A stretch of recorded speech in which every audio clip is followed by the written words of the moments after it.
इस सेगमेंट में हम लोग डिस्कस करेंगे एक बहुत ही इंपॉर्टेंट और इंटरेस्टिंग टॉपिक का नाम है स्फेरिकल पोलर कोऑर्डिनेट सिस्टम। और इस सेगमेंट में हम लोग स्पेशली डिस्कस करेंगे ट्रांसफॉर्मेशन इक्वेशंस। ये जो पूरा टॉपिक है स्फेरिकल पोलर कोऑर्डिनेट सिस्टम का, इसको हम लोग 3 भाग में करके पढ़ेंगे। पहले भाग में जैसा कि मैंने बोला ट्रांसफॉर्मेशन इक्वेशन पढ़ेंगे, दूसरे भाग में हम लोग इसके बेसिस वेक्टर्स कैसे निकालते हैं वो पढ़ेंगे, और तीसरे भाग में हम लोग पढ़ेंगे कि स्फेरिकल पोलर कोऑर्डिनेट सिस्टम में जो एलिमेंट्री सेगमेंट्स होते हैं, जैसे elementary length segment, elementary area segment और एलिमेंट्री वॉल्यूम सेगमेंट, उसको कैसे निकालते हैं। ठीक है, एक ही पार्ट में कवर करना बहुत मुश्किल है, बहुत लंबा हो जाएगा, इसीलिए हम लोग 3 पार्ट में इसको पढ़ने वाले हैं। ठीक है, बेसिस वेक्टर्स मतलब वही आप यूनिट वेक्टर्स से भी इसको कोरिलेट कर सकते हैं। अब ये ट्रांसफॉर्मेशन इक्वेशंस हम लोग आज पढ़ने वाले हैं स्फेरिकल पोलर कोऑर्डिनेट सिस्टम के।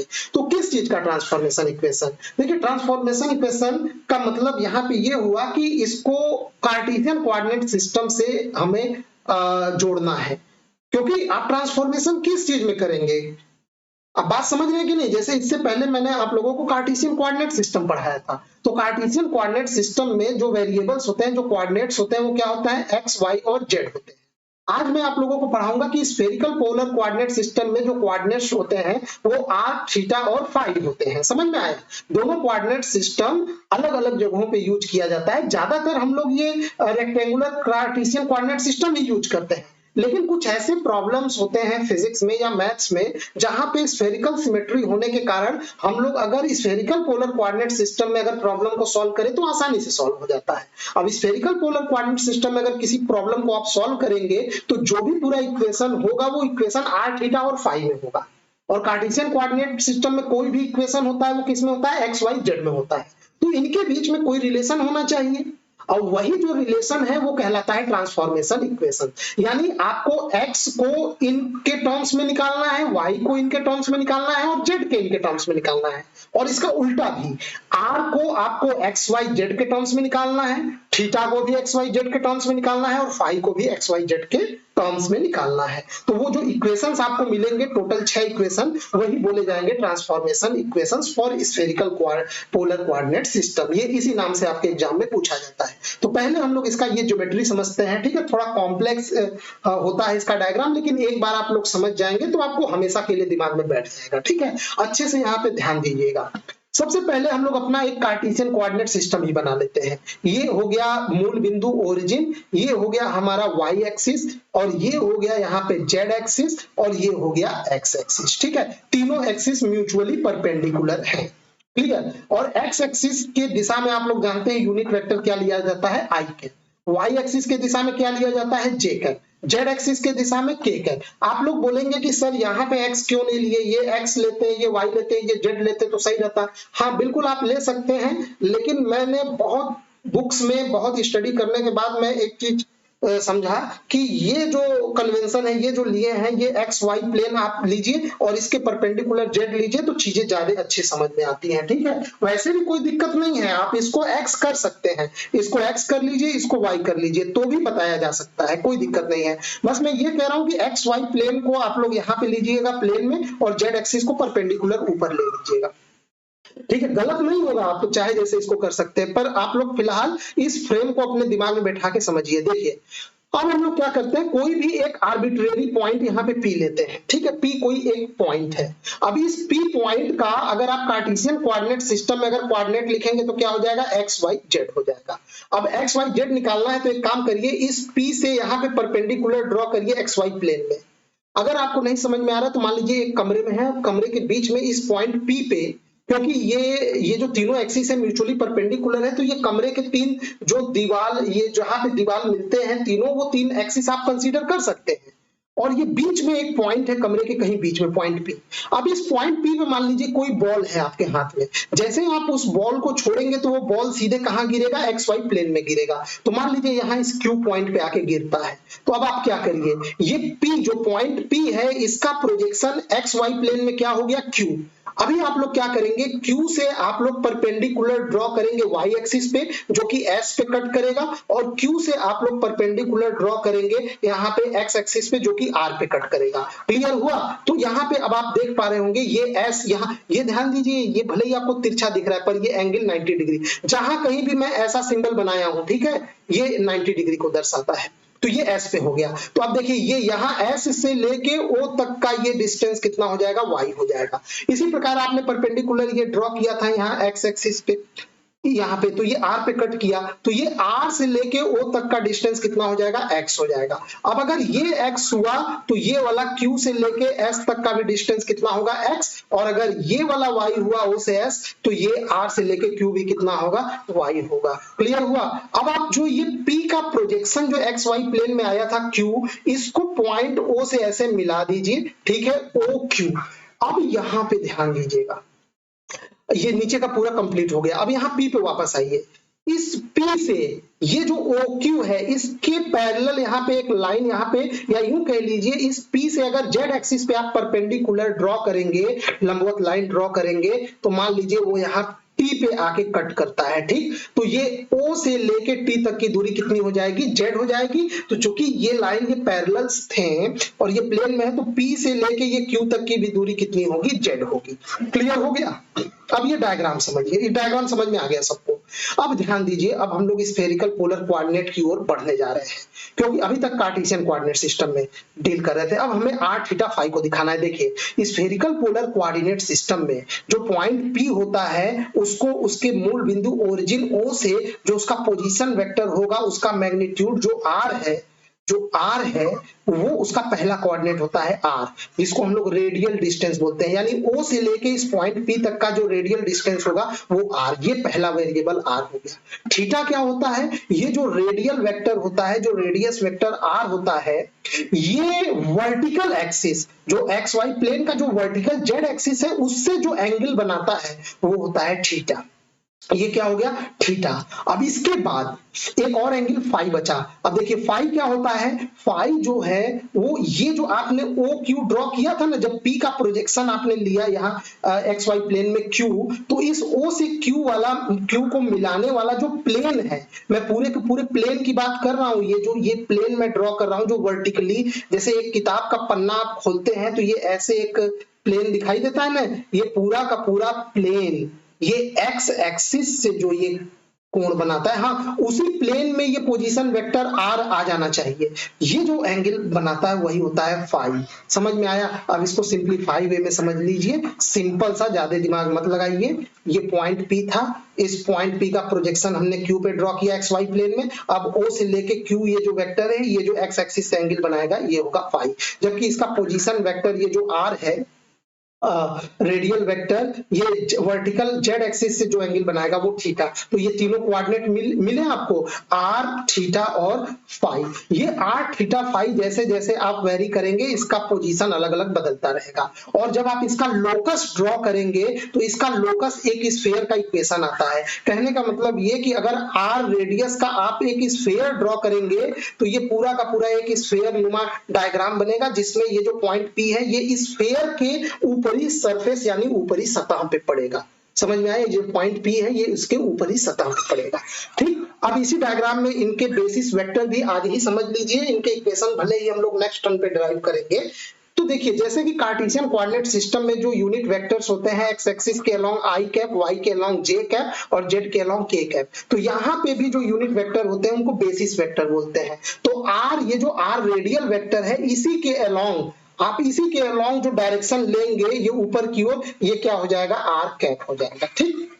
अब यहाँ पे अब बचा r, चलिए r वेक्टर के करस्पॉन्डिंग बेसिस वेक्टर r। अब थीटा के करस्पॉन्डिंग क्या बनेगा, थीटा कैप। तो वो कैसे निकलेगा, ये थीटा का जरा डायरेक्शन देखिए, ये z से होते हुए ये रेडियल की ओर आया, तो अब यानी ये इस डायरेक्शन में जा रहा है। तो यहाँ से ये जो परपेंडिकुलर ये बाहर की ओर ये जो डायरेक्शन जा रहा है ये थीटा कैप, क्यों? क्योंकि अगर मैं इसका ये थीटा बना रहा हूं तो देखिए इसी डायरेक्शन में जा रहा है ना ऐसे थीटा, तो ये क्या हो गया? थीटा कैप हो गया। अब ध्यान दीजिएगा ये थीटा कैप हो गया। फाई इस प्लेन में है, ये फाई इस प्लेन में ये ऐसे जा रहा है, यानी इसको इस क्यू पॉइंट को घुमाइए इधर तो फाई बन रहा है, यानी इसी पॉइंट पे अगर मैं फाई कैप बनाऊं, चूंकि ये इसी प्लेन, देखिए मैं तो आपको सिंप्लीफाई करने के लिए मैं बता दिया कि ओ क्यू से बनने वाला एंगल, लेकिन जब इसको समझा जाता है पढ़ा जाता है तो ये पूरे प्लेन को कंसीडर किया जाता है। इस पूरे प्लेन जिस प्लेन में ये आर वेक्टर दिया जाता है, तो इस प्लेन का ये जो नुकीले पॉइंट पे आप तीनों बेसिस वेक्टर बनाएंगे तो ये देखिए आर कैप ये ऊपर की ओर चला जाएगा लंबवत आर के दिशा में, थीटा कैप इस दिशा में लंबवत आ जाएगा और ये फाई कैप लंबवत इस प्लेन पेपर के अंदर दूसरी ओर चला जाएगा। समझ में आया? और ये तीनों बेसिस वेक्टर म्यूचुअली परपेंडिकुलर होते हैं। इसको मैं इसीलिए अलग से यहाँ पे बना दिया हूं। जैसे देखिए ये पॉइंट, अगर ये पॉइंट P है तो आर वेक्टर ये सीधे ऊपर की ओर निकल जाएगा, थीटा आर कैप मतलब आर कैप इधर निकल जाएगा, थीटा कैप इस डायरेक्शन में आएगा, इनके बीच में एंगल 90 डिग्री होगा, और जो फाई कैप है वो इसी प्लेन ऑफ पेपर के अंदर की ओर जा रहा है, ठीक है ना, ये लंबवत अंदर की ओर जा रहा है, यानी आर कैप और फाई कैप के बीच में भी एंगल 90 डिग्री का है और फाई कैप और थीटा कैप के भी बीच में एंगल 90 डिग्री का है। ठीक, इसको 3D में समझिएगा। 3D में ये मान लीजिए ये एक दीवार का ये कोना है, तो तीन दीवारें आके मिल रही हैं, यहाँ पे देख पा रहे हैं ना, ये एक प्लेन ये वाला, दूसरा प्लेन ये वाला और तीसरा प्लेन इधर से ये इनका होगा, ये आर और थीटा वाला। अरे भाई जैसे तीन दीवारें आके मिलती हैं ना कोने में, तो एक ये तीनों दीवार जो हुए उनके प्लेन्स हुए वो आपस में परपेंडिकुलर ही होते हैं ना, तो ठीक इसी प्रकार से ये परपेंडिकुलर होंगे, लंबवत होंगे। ठीक, अब हम लोग इसके ट्रांसफॉर्मेशन इक्वेशंस निकालते हैं। अगर ज्योमेट्री आप समझ गए तो अच्छे से समझ जाएंगे। देखिए ये एंगल यहाँ पे 90 डिग्री है, यहाँ वाला भी ये 90 डिग्री है, ये वाला जो है ये वाला ये एंगल भी यहाँ से ये 90 डिग्री बनाएगा और ये भी इससे 90 डिग्री बनाएगा, ठीक है ना, क्योंकि आपने इसका ये प्रोजेक्शन लिया है सीधे, तो ये 90 डिग्री दिखेगा। ये एंगल भी 90 डिग्री है, ठीक, ये सभी 90 डिग्री है। ठीक है, थोड़ा 3D में मुश्किल होता है ना बनाना कागज पे। तो अब हम लोग चलिए इसके ट्रांसफॉर्मेशन इक्वेशंस की ओर बढ़ेंगे तो समझ में आएगा।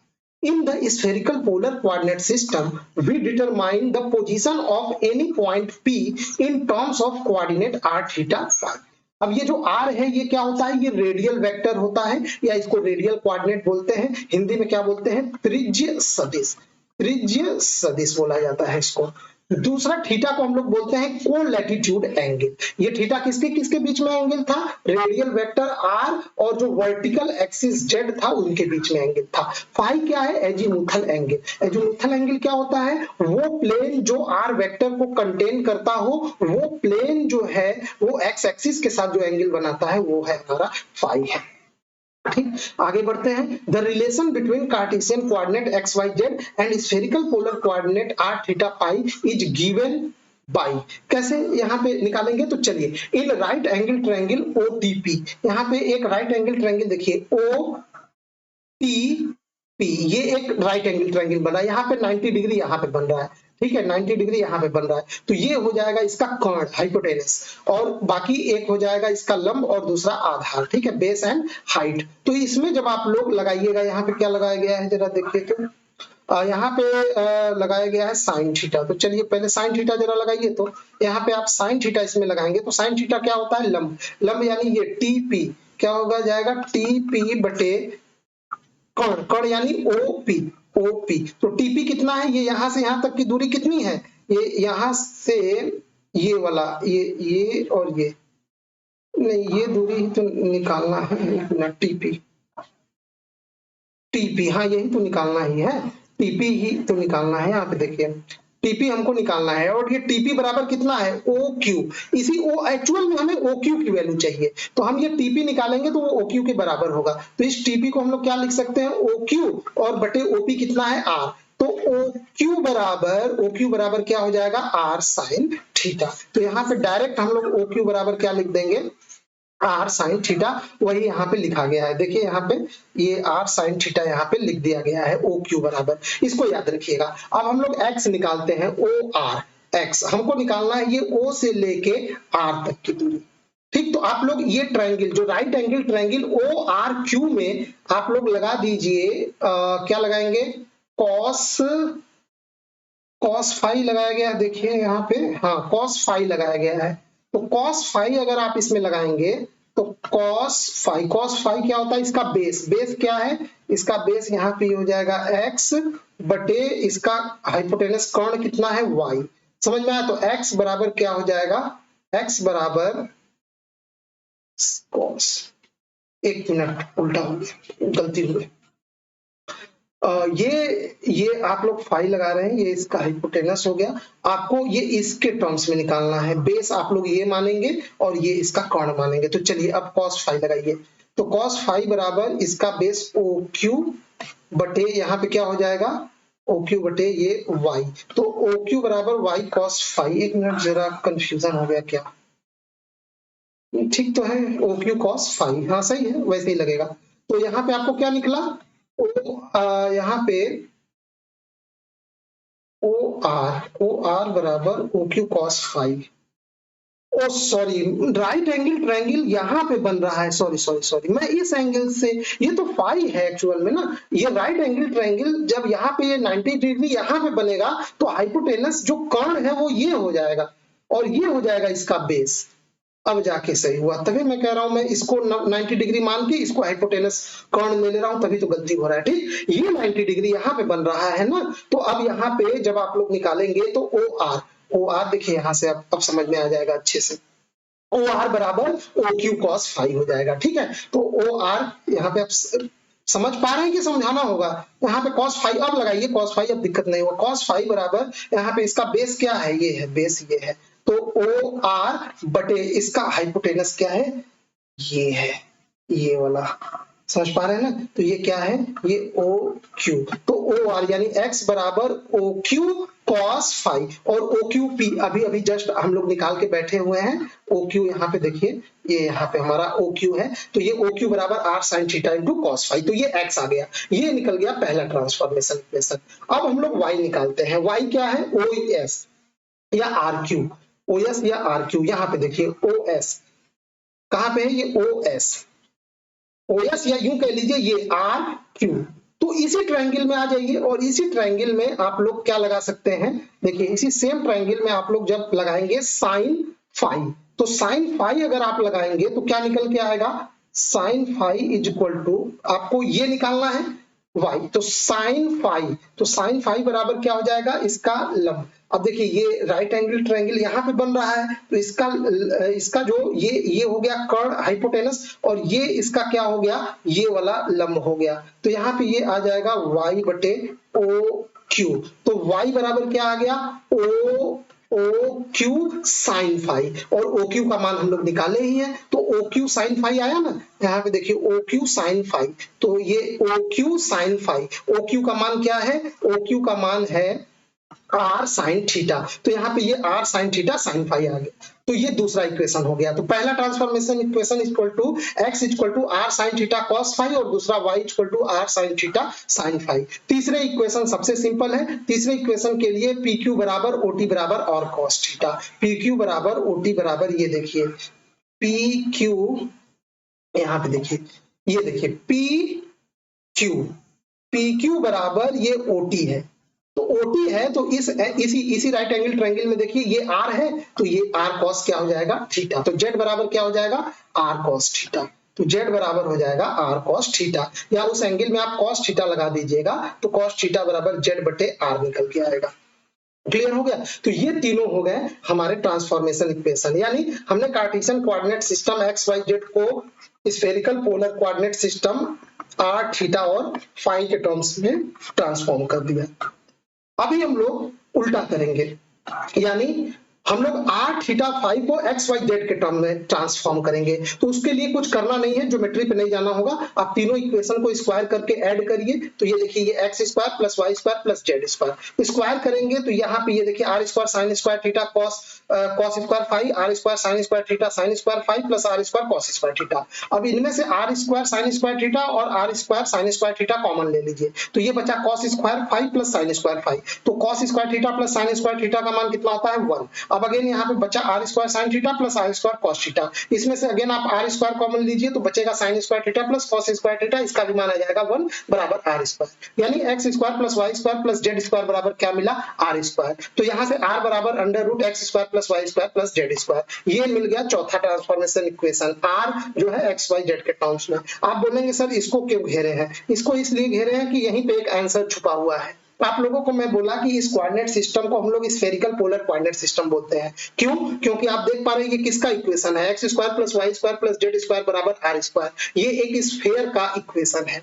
तो अगर आप लोगों को प्रूव करने को आए कि इसको क्यों स्फेरिकल पोलर कोऑर्डिनेट सिस्टम बोलते हैं, तो इस इक्वेशन को डिराइव कर लीजिए यहाँ तक और बोल दीजिए कि ये एक स्फेयर यानी गोले का इक्वेशन है, यही इसी से इसका नाम पड़ा है spherical polar coordinate system. Clear हो गया? अब हम लोग निकालेंगे यहाँ पे फाई और थीटा बचा, तो हम लोग सीधे वाई बटे एक्स निकालते हैं।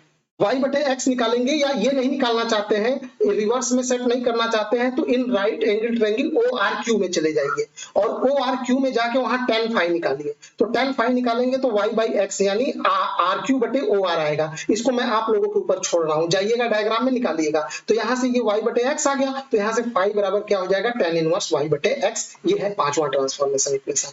अब हम लोग निकालते हैं थीटा में, तो थीटा के लिए इन ट्रायंगल OTP, तो OTP में जाइए, ठीक है, ट्रायंगल OTP में जाइए और हमको बताइए, ठीक है, OTP नहीं बताइए, OTP किसी को मत बताइएगा कभी। इस ट्रायंगल OTP में जाइए और यहाँ पे बताइए tan थीटा बराबर कितना होगा। tan थीटा बराबर क्या होता है, TP बटे OT। TP क्या है, OQ के बराबर है और OQ बराबर वो एक हाइपोटेनस है, ठीक है, हाइपोटेनस है जिसका बेस और जो परपेंडिकुलर है वो XY है, तो वो under root x square plus Y square बटे क्या हो जाएगा, Z हो जाएगा। तो यहाँ से थीटा बराबर tan इनवर्स दिस आ जाएगा। समझ में आया? तो यहाँ पे ये 6 के 6 हम लोग ट्रांसफॉर्मेशन इक्वेशन पढ़ लिए। अब जाते जाते दो मोस्ट इंपॉर्टेंट पॉइंट। सबसे पहला जो रेंज होता है, the range of r theta phi. R theta phi का क्या रेंज होता है, जो आर होता है, जो रेडियल वेक्टर होता है, जो रेडियल डिस्टेंस होता है, वो 0 से बड़ा और इनफाइनाइट से कम, यानी इसका रेंज 0 टू इनफाइनाइट होता है। जबकि यहाँ पे जो को लैटिट्यूड एंगल थीटा होता है, इसका रेंज 0 से पाई के बीच में होता है, ठीक है, मैक्सिमम पाई मिनिमम 0 के बीच में वेरी कर सकता है। और जबकि फाई जो होता है, जो मुथल एंगल, वो उसका रेंज 0 से 2 पाई होता है। ये बहुत ही इंपॉर्टेंट फैक्ट है, ये MCQ टाइप क्वेश्चंस में डायरेक्ट पूछा जा सकता है, ठीक है, कि इनका रेंज क्या होता है। लास्ट में ये एक पॉइंट, ये वैसे मैं आप लोगों को बता ही चुका हूं कि spherical polar coordinates are useful when geometry of the problem having spherical symmetry, यानी जहां कहीं भी स्फेरिकल सिमेट्री या कुछ इस प्रकार का प्रॉब्लम बने जहां पे स्फेयर टाइप का ज्योमेट्री जनरेट होता हो, बनता हो, तो वहां के लिए हम लोग ये स्फेरिकल पोलर कोऑर्डिनेट सिस्टम अगर यूज करें तो प्रॉब्लम बहुत ही आसान हो जाता है, ठीक। तो ये स्फेरिकल पोलर कोऑर्डिनेट सिस्टम के बारे में था। इसमें हम लोग केवल ट्रांसफॉर्मेशन इक्वेशन पढ़े हैं। अभी अगले लेक्चर में हम लोग इसके बेसिस वेक्टर, ये जो मैं समझाया था ना, r cap, theta cap, phi cap, अब इन्हीं बेसिस वेक्टर्स के इक्वेशन को हम लोग डिराइव करेंगे अगले लेक्चर में, ठीक। यहाँ पे बस मैं आप लोगों को समझाया था कि ये बेसिस वेक्टर्स किस डायरेक्शन में होते हैं, कैसे बनते हैं। क्लियर हुआ? तो इस वीडियो में बस इतना ही। वीडियो देखने के लिए आपका बहुत बहुत धन्यवाद।